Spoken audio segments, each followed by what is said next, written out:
शरीर के परे कुछ है, इस बात का ख्याल उठ जाए, आत्मा का अध्ययन शुरू हो जाए, भौतिकता के परे की खोज में लग जाओ, वही अध्यात्म। और आध्यात्मिक जीवन जीने वाले यहाँ 4 तरह के लोग हैं जो अपने आप को आध्यात्मिक पुरुष कहते हैं। पहले वो जिन्होंने जाना कुछ नहीं, मान लिया और उस हिसाब से अपने जीवन को आध्यात्मिक जीवन बना लिया। दूसरे वो, उन्होंने भी नहीं जाना लेकिन उन्होंने हजारों श्लोकों को याद कर लिया, गीता को याद कर लिया, वेद को याद कर लिया, तो शास्त्रों को याद कर लिया, श्लोकों को याद कर लिया, उनकी व्याख्याओं को याद कर लिया और फिर अपने हिसाब से प्रवचन करते हैं, अपने हिसाब से वो विचार देते हैं। जाना कुछ नहीं है, बस मान लिया।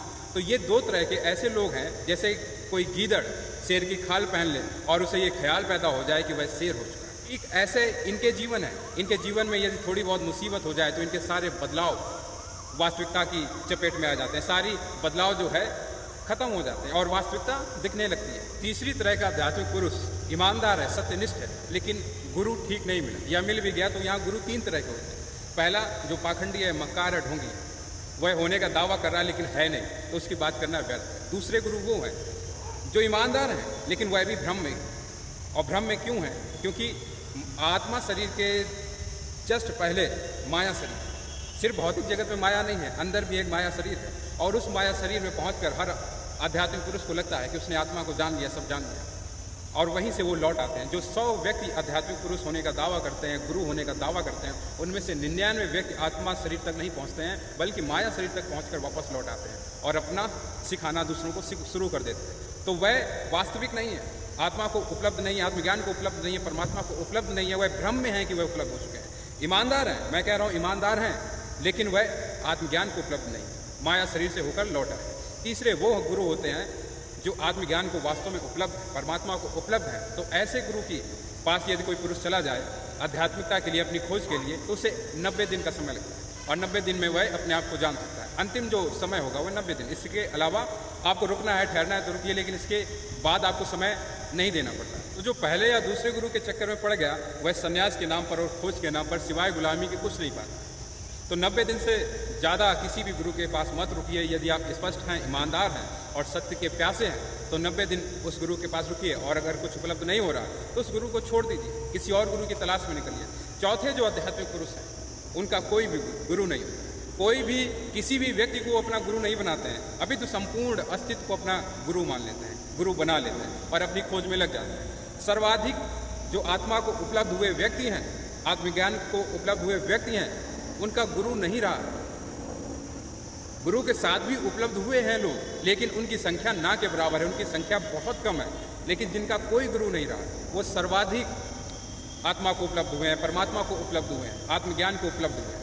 ऐसा क्यों होता है? इसमें समय तो लगता है, हो सकता है 3 बरस लगे, 6 बरस लगे, 12 वर्ष लगे, लेकिन आप पाखंड या गलत रास्ते पर नहीं है। आप अपनी खोज में, आपको कोई मार्ग ही नहीं पता है, तो ये अस्तित्व की जिम्मेदारी हो जाती है कि जिसका कोई नहीं है और अपनी खोज करना चाह रहा है, तो अस्तित्व की जिम्मेदारी है जिस मार्ग पर भी चल रहे हो उस मार्ग को सत्य बना देना, उस मार्ग को परमात्मा का मार्ग बना देना, ये अस्तित्व की जिम्मेदारी हो जाती है। लेकिन किसी व्यक्ति के चक्कर में पड़ जाओ जो पाखंडी है, मक्कार, तो फिर संन्यास के नाम पर सिर्फ गुलामी मिलती है, जागृति के नाम पर सिर्फ बेहोशी मिलती है, जागृति की खोज बेहोशी में बदल जाती है। तो ये 4 तरह के लोग होते हैं जो आध्यात्मिक पुरुष कहे जा सकते हैं, आध्यात्मिक जीवन जीने की बातें करते हैं। तो 4 तरह के हैं। 2 तो उनकी बात ही करना व्यर्थ है, 2 जिनकी बात करने लायक है। एक तो गुरु जिनको सही नहीं मिला, और एक जिनको गुरु मिला नहीं, उन्होंने संपूर्ण अस्तित्व को गुरु बना लिया, तो वह तो एक दिन उपलब्ध होकर रहेंगे, चाहे समय कितना लगे, लेकिन उपलब्ध होंगे। यदि डटे रहेंगे तो एक रोज़ वह उपलब्ध भी हो जाएंगे। अब बात कर लेते हैं आध्यात्मिक जागृति के चरणों के बारे में। तो जो पहली आध्यात्मिक चरण की जागृति है, जो पहली जागृति है, वह दृश्य के प्रति जागृति है, यानी शरीर के प्रति जागृति है। और शरीर के प्रति जागृति से क्या मतलब है, उसे समझ लीजिए। जैसे यदि आप भोजन कर रहे हैं तो सिर्फ भोजन करना शुरू कर दीजिए, उसे ही मैं जागृति कह रहा हूँ, उसे ही मैं होश कह रहा हूँ। आप भोजन करने बैठे हैं तो शरीर तो भोजन ले रहा है, लेकिन आप मौजूद नहीं हैं। आप बाजार में घूम रहे हैं, मन में ख्याल चल रहे हैं, बहुत से विचार लेकर बैठे हुए हैं और भोजन चल रहा है बस मशीन की तरह। जैसे मैं बनारस में था, मणिकर्णिका घाट, वहाँ चिताएं जल रही थी, लोग बातें कर रहे थे कि यही तो जीवन की असली सच्चाई है, यही तो अंत है। लेकिन यह जीवन का अंत नहीं है, मृत्यु जीवन का अंत नहीं है। मृत्यु तुम्हारी बेहोशी की वास्तविकता है, जीवन की वह असली सच्चाई नहीं है। और वो ये नहीं देख पा रहे हैं कि सामने सोनू मोनू का शरीर जल रहा है और रानू बैठकर सेल्फी ले रहे हैं, फोटो खींच रहे हैं। उन्हें इस बात का ख्याल ही नहीं है कि जो शरीर जल रहा है उसके नाम अलग है, लेकिन वही शरीर मेरा भी। अगर इतना भी ख्याल पैदा हो जाए तो क्रांति घटित हो सकती है। तो शरीर के प्रति जाग जाना, सचेत हो जाना, मैं उसे पहले चरण की जागृति कह रहा हूँ। जहाँ शरीर के प्रति यदि आप जागना शुरू कर देते हैं तो यहाँ पर जो आपको उपलब्ध होगा वह ये होगा कि आप पहली बार जान सकेंगे कि वास्तव में आप शरीर नहीं हैं। जान जाएंगे यहाँ पर आप कि शरीर नहीं है। अभी तक आप मान रहे हैं कि आप शरीर नहीं है, और मानी गई बातें कोई महत्व नहीं रखती हैं। किसी और के संदर्भ में होंगी वो महत्वपूर्ण बातें, किसी और का वह अनुभव होगा, लेकिन किसी और का अनुभव आपका अनुभव नहीं बनेगा। जाग कर आप देख लीजिए, जान कर देख लीजिए, वह आपका व्यक्तिगत अनुभव होगा। मैं कितना भी कहता रहूं आम मीठे हैं, लेकिन एक बार आप चख कर देख लीजिए तो वह आपके संदर्भ में अनुभव बन जाता है। इसीलिए मैंने कहा था कि वेद सत्य नहीं है, अभी तो प्रमाण है तुम्हारे सत्य हो जाने के। जब तुम सत्य को उपलब्ध हो जाते हो तो फिर शास्त्र गवाही देना शुरू कर देते हैं। जो भी करो जाग कर करो, भोजन करो तो भोजन में शामिल हो जाओ। ऐसा ना हो कि भोजन करते समय विचार चल रहे हैं, आपका मन, आपका मस्तिष्क कहीं और घूम रहा है, कहीं और ही आप विचरण कर रहे हैं और भोजन भी कर रहे हैं। कोई कार्य कर रहे हैं लेकिन विचरण कहीं और ही कर रहे हैं। तो जिस कार्य में आप शामिल हो जाएं, मैं उसे ही जागना कह रहा हूँ, उसे ही मैं जागृति कह रहा हूँ कि जाग कर जो भी करना है करो, वही पहली जागृति है।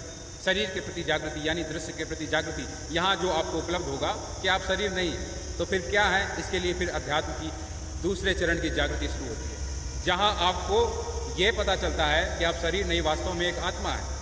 ये अदृश्य के प्रति जागृति हो जाएगी। तो जहाँ आप ये जान रहे हैं कि आप शरीर नहीं, एक आत्मा है, तो फिर तीसरे चरण की जागृति शुरू होगी, जहाँ आपको यह पता चलता है कि वास्तव में आप आत्मा भी नहीं है, बस होने का ख्याल रहता है। इतना ही ख्याल बचता है, आत्मा कहने का भी अधिकार नहीं है। वह भाव भी मिट जाता है कि मैं आत्मा हूँ, क्योंकि एक ही पदार्थ से सब कुछ निर्मित हुआ है, यह आप देख रहे हैं। तो फिर होने का ख्याल रह जाता है कि इतना ही ख्याल होता है। इसके बाद फिर चौथे चरण की जागृति शुरू होती है, जो हूँ अब सर्व में बदल जाता है। एक बार फिर से अहम प्रकट हो जाता है, और यह अहम ब्रह्मास्म में बदल जाता है, और यहीं से मैं ही ब्रह्म हूँ का उद्घोष शुरू होता है कि मैं ही सब कुछ हूँ। पांचवें चरण की जो जागृति है वह ब्रह्म के भी परे है, यानी तुर्यातीत, वह परमात्मा के भी परे की जागृति है, और यह अध्यात्म का अंतिम शिखर है, सर्वोच्च शिखर है। तो ये 5 तरह की जागृति होती है, और अंतिम 3 तरह की जागृति के बारे में हम आगे विस्तार से बात करेंगे। अभी हमने 2 चरणों पर खुलकर बात कर ली, और 3 चरण की जो जागृति है उसके संदर्भ में आगे बात करें। मैं आपसे इतना कह रहा हूँ कि जिसे जाना जा सके उसे जानने की कोशिश करो, मानिए मत, क्योंकि किसी और का सत्य आपका सत्य नहीं हो सकता, किसी और का आनंद आपका आनंद नहीं हो सकता। तो जिसे जाना जा सकता है उसे जानने की कोशिश कीजिए। जिन्होंने जाना उन्होंने शास्त्र लिखे, आप भी यदि जानेंगे तो आप भी शास्त्र लिख सकते हैं, आप भी प्रवचन दे सकते हैं, क्योंकि जानकर कह रहे हैं आप जो भी कह रहे हैं, मानकर कुछ भी नहीं कह रहे हैं। यहाँ पर सर्वाधिक लोगों की जो संख्या है वह मानकर कह रहे हैं, पढ़ कर कह रहे हैं, और उनका सत्य नहीं है, बेईमानी है। तो वो जो भी कह रहे हैं, क्यों ही ना सत्य हो वो है, लेकिन कभी भी आपके संदर्भ में सत्य नहीं हो सकेगा। आपके संदर्भ में सत्य तभी होगा जब आप जान लेंगे, जब आप सत्य को उपलब्ध हो जाएंगे। तो जिसे जाना जा सकता है उसे जानने की कोशिश कीजिए।